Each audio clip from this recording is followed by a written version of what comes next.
তাহলে ভেন্টিলেটরে উনি কেন? ভেন্টিলেশন না থাকে তাহলে তুমি একটা ছবি উঠে আমাদেরকে দেখায় দাও, একটা স্টিল ছবি দেখায় দাও, না হলে একটা 15 সেকেন্ড একটা ক্লিপ তুলে তুলে দেখায় দাও যে ওনার আঙুল নড়তেছে, হাত নড়তেছে, চোখ নড়তেছে। তাহলে তো মানুষ বুঝে যাবে যে না, আমরা যে বলতেছি, আমাদের মতো কিছু মানুষ, খারাপ মানুষ যে কথাটা বলতেছে সেটা আমরা খারাপ বলতেছি। সত্যটা তো আমাদের উদ্ঘাটন করতে হবে। সত্যটা কি এটা তো আমাদের জানতে হবে। কারণ সত্য না জানলে তুমি একটা দিবা যে কাতারের এয়ার অ্যাম্বুলেন্স ত্রুটি হয়ে গেছে, ত্রুটিপূর্ণ কারণের জন্য আসতে পারে না। তাহলে এদেশে পৃথিবীতে ইমার্জেন্সি চলবে কেমনে বলেন? ইমার্জেন্সি ম্যানেজমেন্ট সারা বিশ্বে চলবে কেন? 1 ঘন্টার মধ্যে যদি কোনো হেলিকপ্টার, কোনো যদি ত্রাণ বা আমার অ্যাম্বুলেন্স এসে বাংলাদেশে না পৌঁছতে পারে, তাহলে ইন্ডিয়াতে নাই, পাকিস্তানে নাই, সবারই তো এয়ার অ্যাম্বুলেন্স আছে। থাইল্যান্ডের নাই, সিঙ্গাপুরের নাই। এয়ার অ্যাম্বুলেন্স কার নাই? বড় বড় দেশে সবগুলো এয়ার অ্যাম্বুলেন্স আছে, এমনকি ব্রুনাইয়েরও এয়ার অ্যাম্বুলেন্স আছে। যারাই বিত্তশালী মানুষ তারা এগুলা করে, কারণ এটা হলো এখন জেটের যুগ। এখন মানুষ আর বাসে ট্রেনে চলার চেয়ে প্লেনে চলে বেশি। কাজে এই জন্যই বলছি যে এই সত্যটা আমাদের জানতে হবে যে আসলে কি কাতারের বিমানে ত্রুটি দেখা দিয়েছিল। এই কথাটা তো আমরা জানার অধিকার আছে আমাদের, এটা আমরা জানতে চাই। আমরা তো জানতে চাই দেশমাতা খালেদা জিয়া বেঁচে আছে, এটা আমরা বিশ্বাস করতে চাই, ইয়াকিন করতে চাই, ঈমান আনতে চাই এটার উপরে যে হ্যাঁ, দেশমাতা খালেদা জিয়া বেঁচে আছেন। তাহলে একটা প্রমাণ দেখাও, একটা আলামত দেখাও, একটা ছোট্ট আলামত হলে দেখাও। আলামতটা কি? তোমার পার্সোনাল ক্যামেরাম্যান আছে, পার্সোনাল প্রেস আছে, ক্যামেরাম্যান একটু গিয়ে একটা 30 সেকেন্ড বা 50 সেকেন্ড একটা ক্লিপ নিয়ে আসো না কেন? ক্লিপটা নিয়ে এসে যদি তুমি ছেড়ে দাও, তুমি তো কোটি কোটি টাকা কামাই ফেলবা। আজকে সরকার যদি 15 সেকেন্ডের একটা ক্লিপ বিএনপির অনলাইনে দেয়, চিন্তা করেন তো কত লক্ষ কোটি মানুষ দেখবে এই যে ক্লিপটা। আমার তো মনে হয় যে আপনাদের যত ইন্টারনেটের নেটওয়ার্ক আছে, যা আছে, এগুলা সব মানে কি বলে এটাকে, ইউটিউব ব্লাস্ট করবে।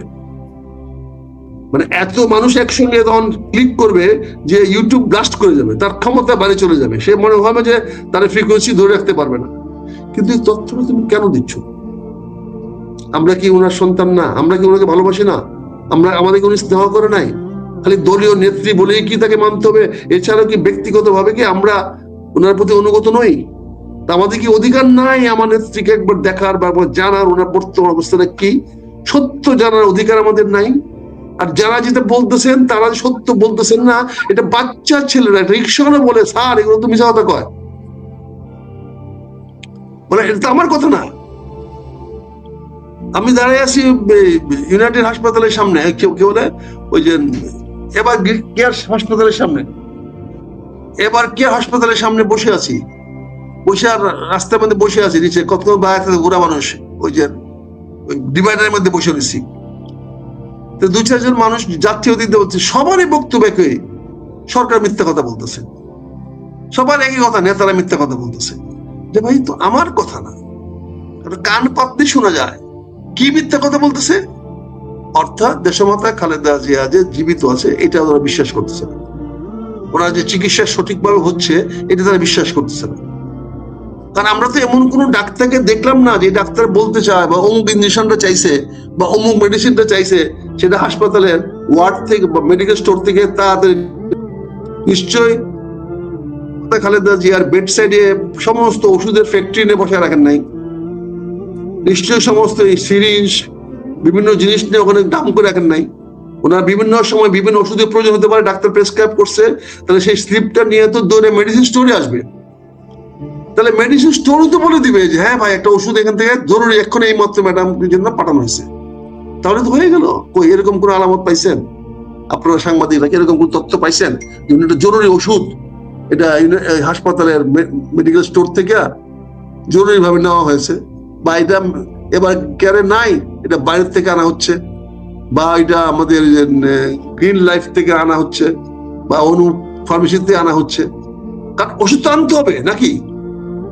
আপনার চিকিৎসা মানে কি ওষুধ দিতে হবে তো, তাহলে ওষুধটা কোত্থেকে আনতেছেন এটা তো মানুষকে বলতে হবে, যে দেখতে হবে।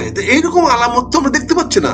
এখন পর্যন্ত আমরা দেখি না কোনো ফার্মেসিতে কোনো ওষুধ গেছে বলে কোনো অনুসন্ধানশীল সাংবাদিক একটা রিপোর্ট দিতে পারছে না। আক্তার ভাই, যেমন একটা কথা আমি বলি, গতকালকের একটা কথা আপনি কিভাবে নেবেন জানি না, গতকালকের একটা কথা, গত পরশুদিন রাতে প্রথম আসলো যে আপনার এই ডক্টর জোবাইদা রহমান বাংলাদেশে যাওয়ার জন্য ইমিগ্রেশন পার হয়েছেন প্রথম। এরপরে ডাক্তার জোবাইদা রহমান ঢাকা এয়ারপোর্টে নেমেছেন, ডাক্তার জোবাইর রহমান কাশপুর ব্রিজ পার হচ্ছেন, ডাক্তার জোবাইর রহমান পদ্মা সেতু পার হচ্ছেন, ডাক্তার জোবাইদা রহমান এই গাড়িতে উঠেছেন, ডাক্তার জোবাইদা রহমান খালেদা জিয়ার সাথে দেখা করেছেন, ডাক্তার জোবাইদা রহমান বাসার উদ্দেশ্যে রওনা হয়েছেন, এসএসএফ নিরাপত্তা দিচ্ছে, ডাক্তার জোবাইর রহমান রেস্ট করতেছেন, ডাক্তার জোবাইর রহমান এখন ঘুমিয়েছেন, আজকে সকালে এসেছেন, মানে রিপোর্টগুলো এইভাবে। খালেদা জিয়ার কি অবস্থা আছে যেটা প্রতি ঘন্টায় বুলেটিন হওয়ার কথা, সেখানে 72 ঘন্টায় একটা বুলেটিন হয় না কেন? আর এই কথাগুলোই কি আপনি বলেন বুঝলেই কি আপনার উপরে এত খেপা, যার কারণে আমরা এখন ভিডিও টেক ডাউন করতে হবে, যার কারণে পুন্নিয়াকে গালি শুনতে হবে, যার কারণে মঞ্জুরুল আলমকে গালি শুনতে হবে? এগুলো কি আপনি এই সত্য কথাগুলো বলার সাহস করতেছেন বিদায়? এটা কি আপনার উপরেই খেপা নাকি অন্য কিছু? এখন আমি যখন মিডিয়া হয় আমি ব্যবহার করতেছি, নাহলে আপনারা আমাকে ব্যবহার করছেন, এটাই তো ওদের কথা। কেউ বলতেছে যে রাশেদ হায়দার প্রভোগ করছে তাকে আমি কথা বলার জন্য, ফলে এটার জন্য দায়ী রাশেদ হায়দার। জি, আমি বলতেছি না রে ভাই, আমি রাশেদ হায়দারের প্রভোকেশন এই কথা বলে নাই। উনি যে প্রশ্ন করলো, এতগুলো কথা বললো, তারপরে যে প্রশ্ন করলো কেন বলছেন না, উত্তরটা তো আমি দেওয়ার কেউ না, কিন্তু উনি উত্তরটা আমার কাছে প্রত্যাশা করছে বলি তো ফ্রান্স থেকে আমাকে রাত্রে 10টা 11টার সময় ডেকে উঠে বলছে বা দুইটা কথা বলেন। কারণ উনার তো উদ্গ্রীব হয়ে আছে, উনারও তো হাজার হাজার লক্ষ লক্ষ দর্শক আছে যারা রাশেদ হায়দারের কাছে জানতে চায় যে দেশমাতা খালেদা জিয়ার বর্তমান হাল হকিকত কি। আচ্ছা, তিনিও আমাকে প্রশ্ন করেছেন, সেই প্রশ্নটা তো আমি জানবো কোত্থেকে? আমার তো কাউকে প্রশ্ন করতে হবে। তিনি যদি অসত্য কথা বলেন, তিনি যদি সত্যের কাছে না থাকেন, তাহলে আমাকে কেন মিথ্যাবাদী বানাচ্ছেন? আমার বক্তব্য দিতে গেলে মিথ্যাবাদী হচ্ছি? আমি তো বলেছি সম্ভাবনার কথা, আমি বলেছি এই এই এই উপসর্গ দেখা দিলে পরে এই রোগ হয়েছে, এই রোগ হলে এটা নিরাময় যোগ্য কি নির্যোগ না, আমি তো এই সম্ভাবনার কথা বলছি। এটা বলছি যে হ্যাঁ, এটাকে প্রলং করা যায়, একটা রোগীকে 1 মাস 6 মাস 1 বছর বাঁচিয়ে রাখা যায়। আপনি দেখেছেন যে আমাদের আশরাফ সাহেবকে উনি পুরা নির্বাচনটা করছেন কিন্তু অন ভেন্টিলেটরে, ব্যাংককের হাসপাতালে কেবিনে শোয়া রেখা ওনাকে ভেন্টিলেটর দিয়ে, ওনাকে পচনশীল ওষুধ দিয়ে ওনাকে 1 মাস বাঁচিয়ে রাখা হয়েছে, যাতে নির্বাচনে ওনার কোন রকম এফেক্ট না হয়, এবং নির্বাচনে জয়লাভ করার 1 দিন পরেই তাকে মৃত্যু ঘোষণা করা হয়েছে। এটা তো আমাদের নিকট অতীতে আমরা দেখেছি।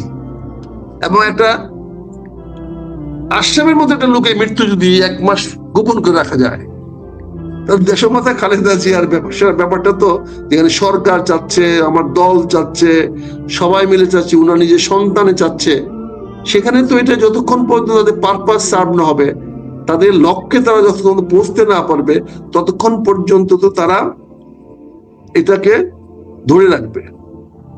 একদিন দেখেন কি হচ্ছে, এই কারণে দ্রুত তারেক রহমান সাহেব আজকে প্রশ্নবিদ্ধ হচ্ছে, দ্রুত তার জনপ্রিয়তা নিচের দিকে যাচ্ছে, দ্রুত তার দায়িত্বশীলতা প্রশ্নবিদ্ধ হচ্ছে, দ্রুত তার মায়ের প্রতি আনুগত্য হচ্ছে। ঈশ্বরচন্দ্র বিদ্যাসাগর দামোদর নদী, স্রোতবাহী নদী পার হইয়া মার জন্য গেছে ওষুধ নিয়ে।